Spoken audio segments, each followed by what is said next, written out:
Chapter 8. Then God remembered Noah, and every living thing, and all the animals that were with him in the ark. And God made a wind to pass over the earth, and the waters subsided. The fountains of the deep and the windows of heaven were also stopped, and the rain from heaven was restrained. And the waters receded continually from the earth. At the end of the 150 days, the waters decreased. Then the ark rested in the 7th month, in the 17th day of the month, on the mountains of Ararat. And the waters decreased continually until the 10th month. In the 10th month, on the 1st day of the month, the tops of the mountains were seen. So it came to pass at the end of 40 days that Noah opened the window of the ark which he had made. Then he sent out a raven, which kept going to and fro until the waters had dried up from the earth. He also sent out from himself a dove, to see if the waters had receded from the face of the ground. But the dove found no resting place for the sole of her foot, and she returned into the ark to him, for the waters were on the face of the whole earth. So he put out his hand and took her, and drew her into the ark to himself.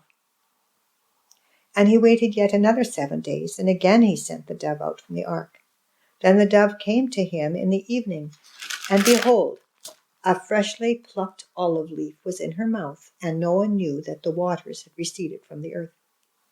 So he waited yet another 7 days, and sent out the dove, which did not return again to him any more. And it came to pass in the 601st year, in the 1st month, the 1st day of the month, that the waters were dried up from the earth, and Noah removed the covering of the ark and looked, and indeed the surface of the ground was dry. And in the 2nd month, on the 27th day of the month, the earth was dried. Then God spoke to Noah, saying, Go out of the ark, you and your wife and your sons' wives with you. Bring out with you every living thing of all flesh that is with you, birds and cattle and every creeping thing that creeps on the earth, so that they may abound on the earth and be fruitful and multiply on the earth. So Noah went out, and his sons and his wives and his sons' wives with him. Every animal, every creeping thing, every bird, and whatever creeps on the earth according to their families went out of the ark. Then Noah built an altar to the Lord, and took of every clean animal and of every clean bird, and offered burnt offerings on the altar. And the Lord smelt a soothing aroma. Then the Lord said in his heart, I will never again curse the ground for man's sake, although the imagination of man's heart is evil from his youth. Nor will I again destroy every living thing as I have done.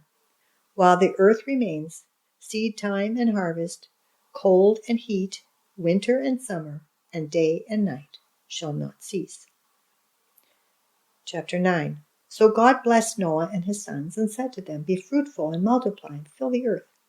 And the fear of you and the dread of you shall be on every beast of the earth, on every bird of the air, on all that move on the earth, and on all the fish of the sea.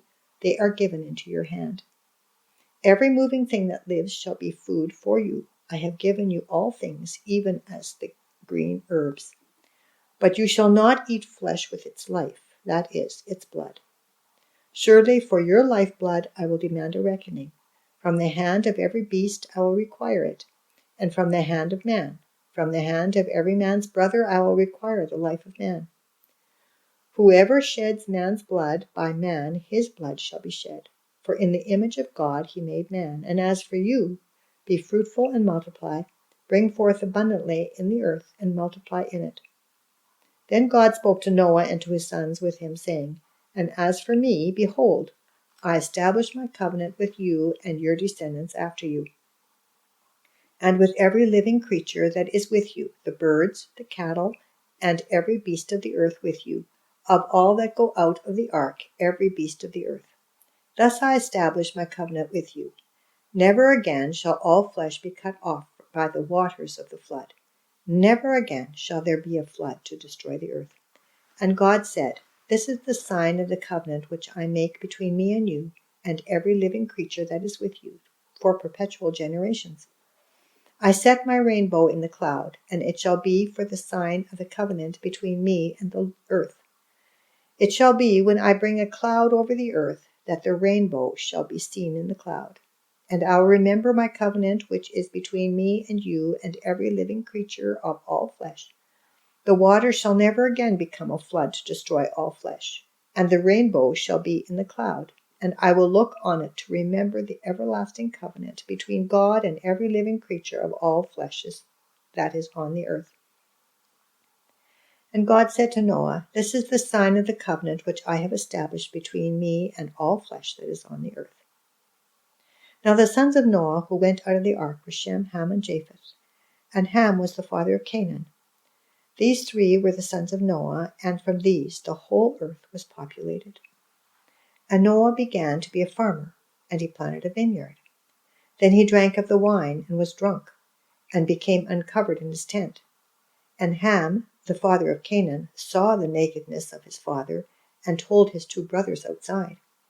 But Shem and Japheth took a garment, laid it on both their shoulders, and went backward and covered the nakedness of their father.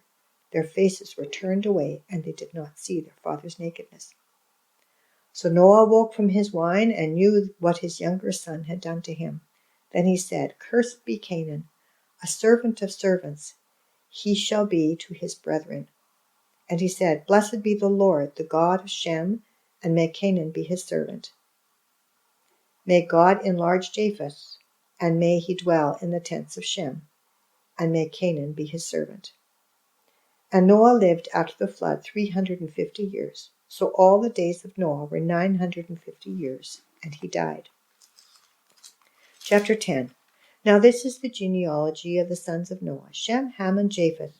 Sons were born to them after the flood. The sons of Japheth were Gomer, Magog, Madai, Javan, Tubal, Meshach, and Tiras. The sons of Gomer were Ashkenaz, Riphath, and Togarmah. The sons of Javan were Elisha, Tarshish, Kittim, and Dodanim. From these the coastland peoples of the Gentiles were separated into their lands, every one according to his language, according to their families, into their nations. The sons of Ham were Cush, Mizraim, Put, and Canaan. The sons of Cush were Seba, Havilah, Sapta, Ramah, and Saptica. And the sons of Ramah were Sheba and Dedan. Cush begot Nimrod. He began to be a mighty one on the earth. He was a mighty hunter before the Lord. Therefore it is said, like Nimrod, the mighty hunter before the Lord. And the beginning of his kingdom was Babel, Erech, Akkad, and Calneh, in the land of Shinar. From that land he went to Assyria and built Nineveh, Rehoboth, Calah, and Rezin between Nineveh and Calah. That is the principal city. Mizraim begot Ludim, Anamim, Lahabim, and Nephtahim. Pathrasim and Casulim, from whom came the Philistines and the Caphtorim. Canaan begot Sidon his firstborn, and Heth, the Jebusite, the Ammonite, and the Girgashite, the Hivite, the Archite, and the Sinite, the Arvadite, the Zemarite, and the Hamathite. Afterward the families of the Canaanites were dispersed. And the border of the Canaanites was from Sidon as you go toward Gerar, as far as Gaza. Then as you go toward Sodom, Gomorrah, Admah, and Zeboim, as far as Lasha. These were the sons of Ham, according to their families, according to their languages, in their lands, and in their nations. And children were born also to Shem, the father of all the children of Eber, the brother of Japheth, the elder. The sons of Shem were Elam, Asher, Arphaxad, Lud, and Aram. The sons of Aram were Uz, Hul, Gether, and Mash. Arphaxad begot Salah, and Salah begot Eber. To Eber were born two sons. The name of the one was Peleg, for in his days the earth was divided, and his brother's name was Joktan.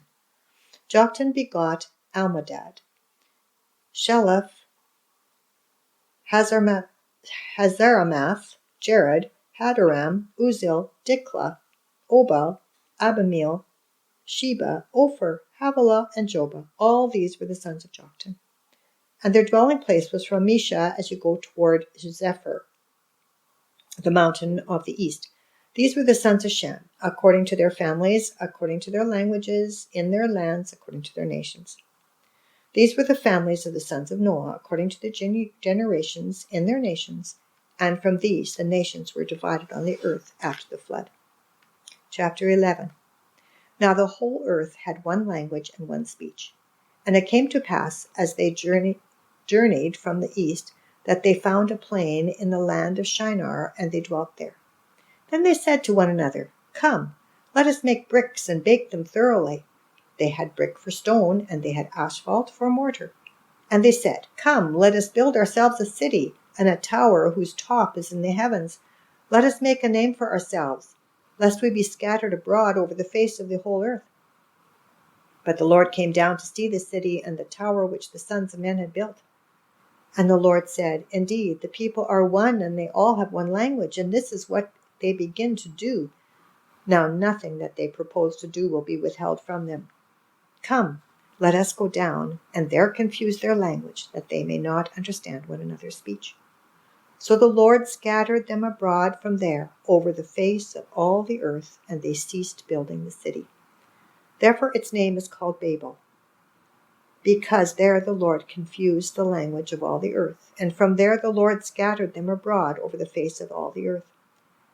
This is the genealogy of Shem. Shem was 100 years old and begot Arphaxad 2 years after the flood. After he begot Arphaxad, Shem lived 500 years and begot sons and daughters.